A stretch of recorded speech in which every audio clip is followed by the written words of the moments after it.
I always wanted to be Tambourine Girl. ah, welcome to my studio. How are you doing? How's your soul doing today? What magic are you creating in your life at this time? So in the last couple of videos, I've been talking about seeing the potentiality in everyday objects and turning them into art materials. So today I just wanted to do a quick little video about inspiration and perhaps unusual materials that I've used in my work that perhaps you haven't thought about.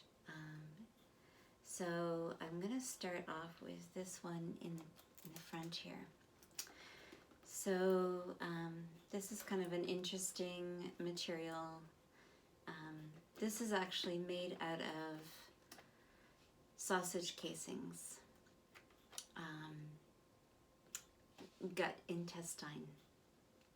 And I know that that sounds a little strange, but there are many fiber artists who work with gut, and it's a fascinating material to work with.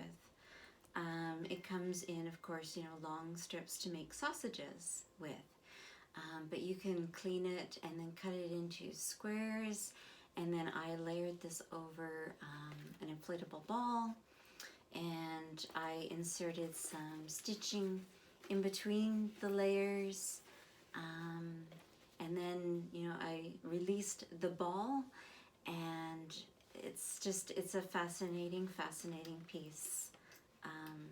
Yeah, Emergence, that one's called. This is another kind of unusual piece that I made. So this is obviously a high-heeled shoe, and on the inside are these rusted nails. And this is made out of brown tissue paper and wax. So don't underestimate the power of just tissue paper, because it can create amazing pieces of work. And this was called In Her Shoes. I think it's kind of a provocative piece. It has a lot of different meanings to me, but yeah, it's something to think about in terms of material, but also the subject matter. Another sort of interesting thing that I have done in the past is this wind spool and this very long, string. And what I did was I took my mother's obituary and I cut it into these very thin strips, and I sewed it onto this very thin ribbon, and I wound it onto this spool. And again, it has a lot of symbolism for me in terms of, I use a lot of red thread in my work. I use a lot of thread. And this idea of, as we are interacting, those threads are removed from our spool. And at the end of a life, this idea of how much thread is still on the spool, that maybe, we didn't get the chance to have those connections. And that's what I was sort of thinking about when I put this together. So I want to introduce you to my pet SCOBY. So this is kombucha. I'm sure you're familiar with kombucha. It's quite popular in stores now. And I have my own SCOBY. Now, SCOBYs are really interesting. They're I believe like a fungus. And people have actually made clothing out of SCOBYs. Now, this is its form dried up. So, this is a very thin layer. They can get really thick, the SCOBYs. But this was just a thin little layer that I took off of my SCOBY. And I put it on some water color paper. And this was when it was wet, you know, and I allowed it to dry right onto the paper, and it created this beautiful, beautiful, interesting print. So I think I'm going to try removing some layers and actually printing onto fabric with my Scoby. And this itself is really quite intriguing as it's dried. It feels a little brittle. It feels like I could, you know, just snap it. But I think it certainly has a really interesting shape that I'd like to somehow play with. But the other thing that I was thinking about with my Scoby is there's such a thing as gelatin printing, where you make these trays of unflavored gelatin, and you apply paint to them, and you make prints, kind of like monoprinting. But I wonder, because the Scoby has a very interesting texture to it, and it's very, very much like that hard gelatin plate. And I'm wondering if I can actually use my Scoby as a printing plate.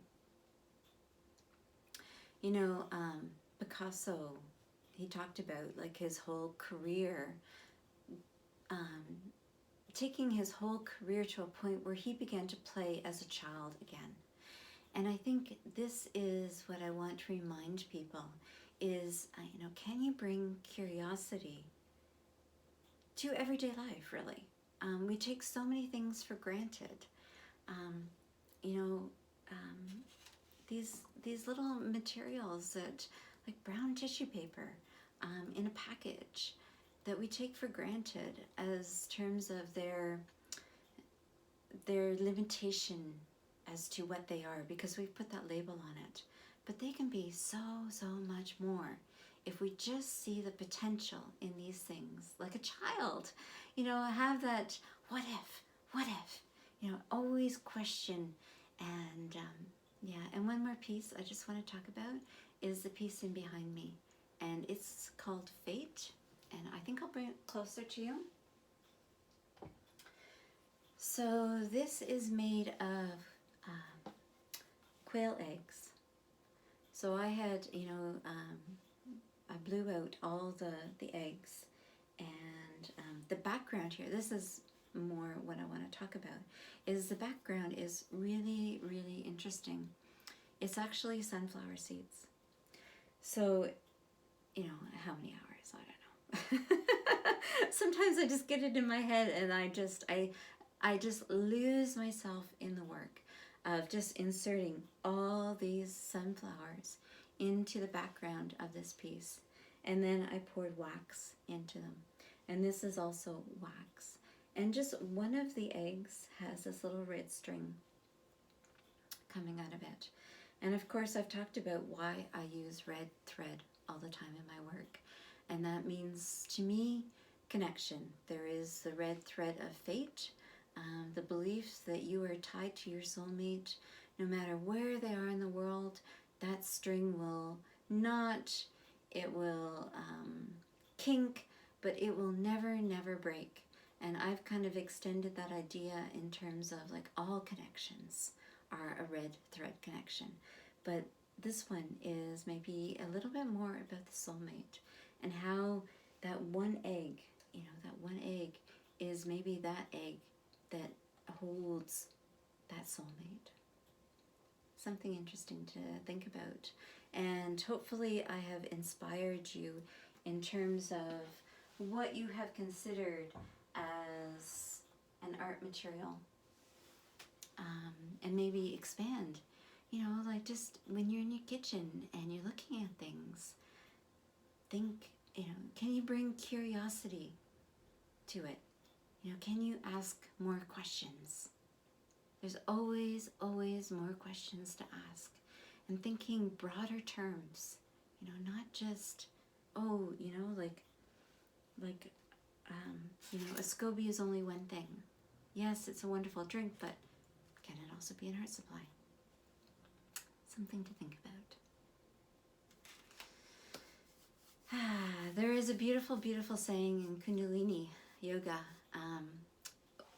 There is a term namaste, which is very, very beautiful. And that means, the divine light in me honors and sees the divine light within you. And we say namaste. And in Kundalini Yoga, there is the expression Sat Nam. And Sat Nam means I stand in my truth. And so that's also just a wonderful, wonderful thing to think about standing in truth and what that means to you. And I want you to know that Sat Nam, I stand in my truth.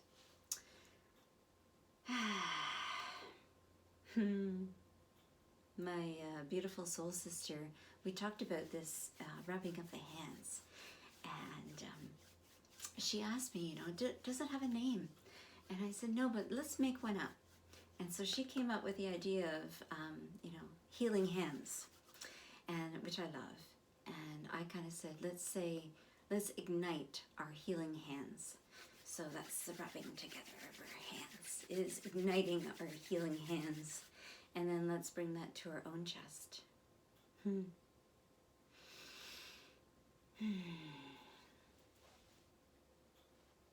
you be happy. May you be well. May you be safe. And may you be filled with peace and be at ease.